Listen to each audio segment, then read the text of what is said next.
సదాశివసమారంభాం వ్యాసశంకరమధ్యమాం అస్మదాచార్యపర్యంతాం వందే గురుపరంపరాం. శంకర భగవత్పాదులు సాక్షాత్తుగా పరమశివుని యొక్క అవతారం.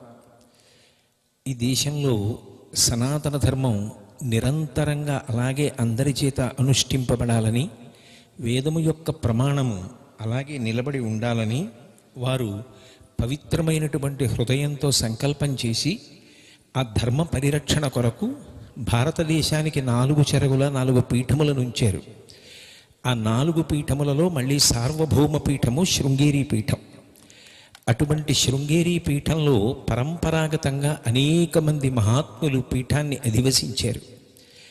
శంకర భగవత్పాదుల దగ్గర నుంచి సురేశ్వరాచార్యుల వారి వద్ద నుండి చిట్ట చివరికి మనకి 3 సంవత్సరాల క్రితం ఇక్కడికి విజయం చేసి మనందరికీ దర్శనమిచ్చి అనుగ్రహించినటువంటి భారతీ తీర్థ మహాస్వామి వారి యొక్క కరకమల సంజాతులైనటువంటి శ్రీ శ్రీ శ్రీ విధుశేఖర భారతీ స్వామి వారు కూడా ఇక్కడికి వచ్చి మనందరినీ కూడా అనుగ్రహించడం, గంగానది తానే ప్రవహించి వచ్చి స్నానం చేయడానికి మనని అనుగ్రహించడంతో సమానమైనటువంటి విశేషం.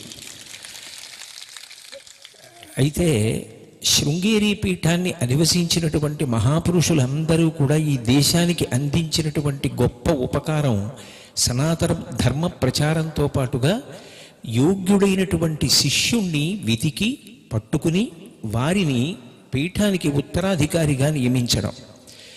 నేను ఈ మాట ఎందుకంటున్నాను అంటే, పీఠాన్ని అధివసించి ప్రస్తుతం పీఠాధిపతిగా ఉన్నటువంటి మహాపురుషులు సాక్షాత్ శంకర భగవత్పాదుల యొక్క సమానులు అన్నంత కీర్తిని గణించి సాక్షాత్ శారదాస్వరూపులై భారతదేశాన్నంతటినీ కూడా పునీతుల్ని చేశారు.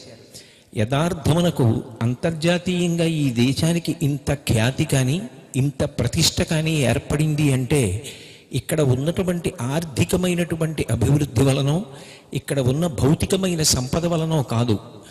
ఈ దేశంలో పుట్టినటువంటి మహాపురుషులు ఒక చంద్రశేఖర భారతీ స్వామి వారు, ఆదిశంకర భగవత్పాదులు, సచ్చిదానంద శివాభినవ నరసింహ భారతీ స్వామి వారు, అలాగే అభినవ విద్యాతీర్థ మహాస్వామి, భారతీ తీర్థ మహాస్వామి, ఇప్పుడు విధుశేఖర భారతీ మహాస్వామి, ఇటువంటి మహాపురుషుల యొక్క స్పర్శ వలన, వారు చేసినటువంటి బోధల వలన, భగవద్గీత ఇక్కడ వచ్చిన కారణం చేత, జగద్గురువై శ్రీకృష్ణ పరమాత్మ అవతరించినటువంటి కారణం చేత ఇంతటి శోభ ఏర్పడింది.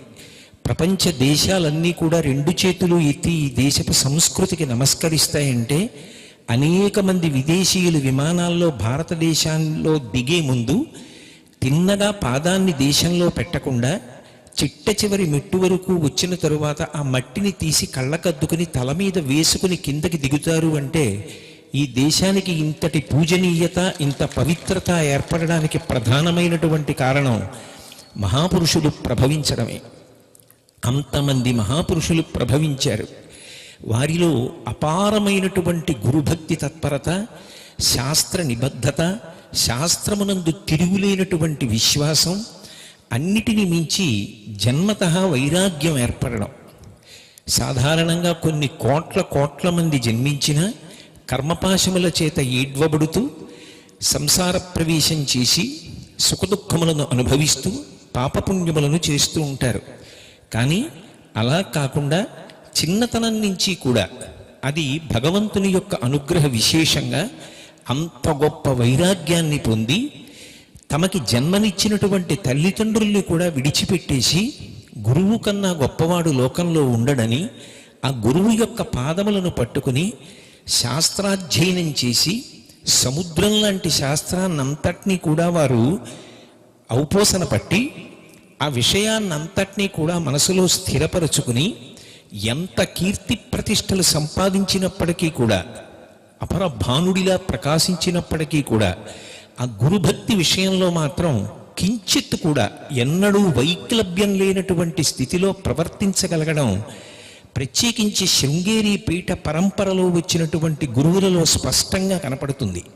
సచ్చిదానంద శివాభినవ నరసింహ భారతీ స్వామి వారి యొక్క జీవిత చరిత్రని పరిశీలిస్తే వారు ఎక్కడికి వెళ్ళినా సరే వారు ఎంత కీర్తి ప్రతిష్టలు ఆర్జించి ఎంత సమున్నత స్థాయికి వెళ్ళినప్పటికీ కూడా ప్రతిరోజు ఉదయం నిద్రలేచి వారి కార్యక్రమాన్ని ప్రారంభం చేసే ముందు గురువుగారి పాదుకలను 2 కన్నులకు అద్దుకుని తాను కట్టుకున్నటువంటి బట్టతో ఆ పాదుకలను శుభ్రంగా తుడిచి తల మీద పెట్టుకుని సాక్షాత్ గురువుల యొక్క పాదములుగా భావించి కౌగిలించుకొని నమస్కరించి వాటిని పీఠం మీదుంచి తదనంతరం తమ కార్యక్రమాలని ప్రారంభం చేసేవారు. ఇప్పటికీ మీరు భారతీ తీర్థ మహాస్వామి వారిలో ఆ గురుభక్తి ప్రస్ఫుటంగా గమనిస్తూ ఉంటారు. ఎక్కడికి వెళ్ళినా సరే వారి గురువుగారైనటువంటి శ్రీ శ్రీ శ్రీ అభినవ విద్యాతీర్థ మహాస్వామి వారిని నిరంతరం తలుచుకుంటూనే ఉంటారు. వారు చేసే ప్రతి పనికి కూడా ప్రమాణం ఏమి అంటే, మా గురువులు ఏం చేశారు, మా గురువులు శిష్య స్వీకారం ఎప్పుడు చేశారు, మా గురువుగారు శిష్య స్వీకారం చేసిన పద్ధతి ఏమిటి, మా గురువుగారు శిష్యుల్ని సంచారం కోసం ఎప్పుడు పంపించారు, అదే పద్ధతిని వారు అలా కొనసాగిస్తూ వచ్చారు.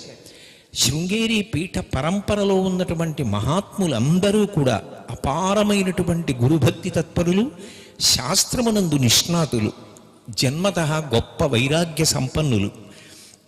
బహుశః శంకర భగవత్పాదుల యొక్క పరమ పవిత్రమైనటువంటి సంకల్పం పరంపరాగతంగా ఈ పీఠములకు మహాపురుషులు ప్రభవించి పీఠాధిపతులై అవిచ్ఛిన్నంగా గురు పరంపర కొనసాగుతూ ఇలాగే సనాతన ధర్మ ప్రచారం జరుగుతూనే ఉండాలని, దాన్ని కాపాడుతూ ఉండాలని వారు చేసినటువంటి సంకల్పం నిజమవుతూ ఇటువంటి మహాపురుషులు వస్తున్నారు.